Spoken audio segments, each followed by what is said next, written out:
How is it going, everyone? Daxellz here, and today we're going to be reacting to another quiz because our video reacting to what happens if you throw an elephant from a skyscraper. Life and size 1. Let's get straight into it. And away we go. Let's start this video by throwing a mouse, a dog, and an elephant from a skyscraper onto something soft. Let's say a stack of mattresses. Oh, soft. Okay. The mouse lands and is stunned for a moment before it shakes itself off and walks away pretty annoyed because that's a very rude thing to do. Okay. The dog breaks all of its bones and dies in an unspectacular way. Oh, and the elephant my. explodes into a red puddle of bones and insides and has no chance to be annoyed. Jesus. Why does the mouse survive, but the elephant and dog don't? Is it the size? The answer is size. Oh! Size is the most underappreciated It's the name of the regulator video. of living things. Size determines everything about our biology, how we're built, how we experience the world, how we live and die. It does so because the physical laws are different for different sized animals. Life spans 7 orders of magnitude, from invisible bacteria to mites, ants, mice, dogs, humans, elephants, and blue whales. Okay. Every size lives in its own unique universe right next to each other, each with its own rules, upsides, and downsides. We'll explore these different worlds in a series of videos. Let's get back to the initial question. Why did our mouse survive the fall? Because of how scaling size changes everything, a principle that we'll meet over and over again. Very small things, for example, are practically immune to falling from great heights because the smaller you are, the less you care about the effect of gravity. Yeah. Imagine a theoretical spherical animal the size of a marble. It has 3 features: its length, its surface area, which is covered in skin, and its volume, or all the stuff inside it like organs, muscles, hopes and dreams. Okay. If we make it 10 times longer, say the size of a basketball, the rest of its features don't just grow 10 times. Its skin will grow 100 times, and its insides, or its volume, grows by 1,000 times. Sheesh. The volume determines the weight, or more accurately, mass of the animal. The more mass you have, the higher your kinetic energy before you hit the ground, and the stronger the impact shock. The more surface area in relation to your volume or mass you have, the more the impact gets distributed and softened, and also the more air resistance will slow you down. An elephant is so big that it has extremely little surface area in ratio to its volume, so a lot of kinetic energy gets distributed over a small space, and the air doesn't slow it down much at all. That's why it's completely destroyed in an impressive explosion of goo when it hits the ground. The other extreme, insects, have a huge surface area in relation to their tiny mass, so you can literally throw an ant from an aeroplane and it will not be seriously harmed. But while falling is irrelevant in the small world, there are other forces that are harmless for us, but extremely dangerous for small beings. Like surface tension, which turns water into a potentially deadly substance for insects. How does it work? Water has the tendency to stick to itself.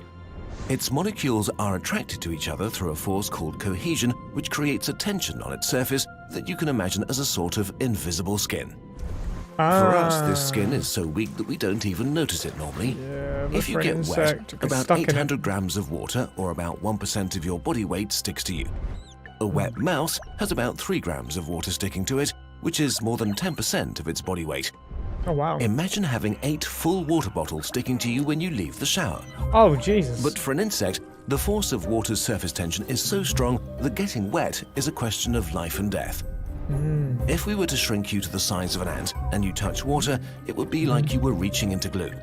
It would quickly engulf you, its surface tension too hard for you to break, and you'd drown. So insects evolved to be water repellent. For one, their exoskeleton is covered with a thin layer of wax, just like a car. This makes their surface at least partly water repellent because it can't stick to it very well.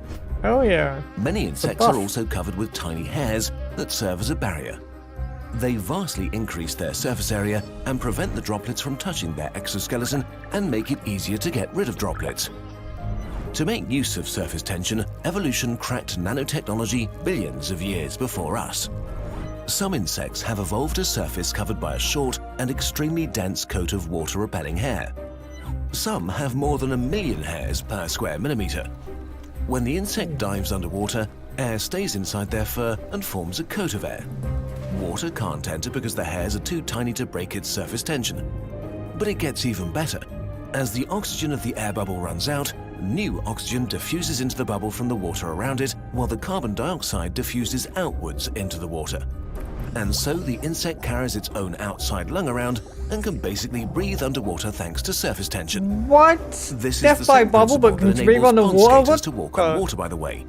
Tiny anti-water hairs. Oh, jeez. The smaller you get, the weirder the environment becomes. At some point, even air becomes more and more solid.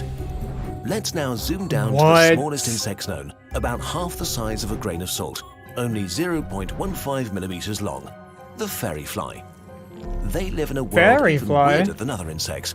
For them, air itself is like thin jello, a syrup-like mass surrounding them at all times. Wow. Movement through it is not easy. Flying on this level is not like elegant gliding. They have to kind of grab and hold on to air. So their wings look like big hairy arms rather than proper insect wings. They literally swim through the air like a tiny gross alien through syrup. Things only become stranger from here on as we explore more universes of different sizes. The physical rules are so different for each size that evolution had to engineer around them over and over as life grew in size in the last billion years. So why are there no ants the size of horses? Why no elephants the size of amoeba? Why? We'll discuss this in the next part. We have a monthly newsletter now. Sign up if you don't want to miss new videos and for bonus videos. Oh, good. Very good video. Okay, everyone, that is the end of the video. If you enjoyed that video, make sure to check out the original description down below. Enjoyed this video, hit the thumbs up, comment what you'd like me to react to next, subscribe if you're new or just haven't yet. I will see you in the next video. Later.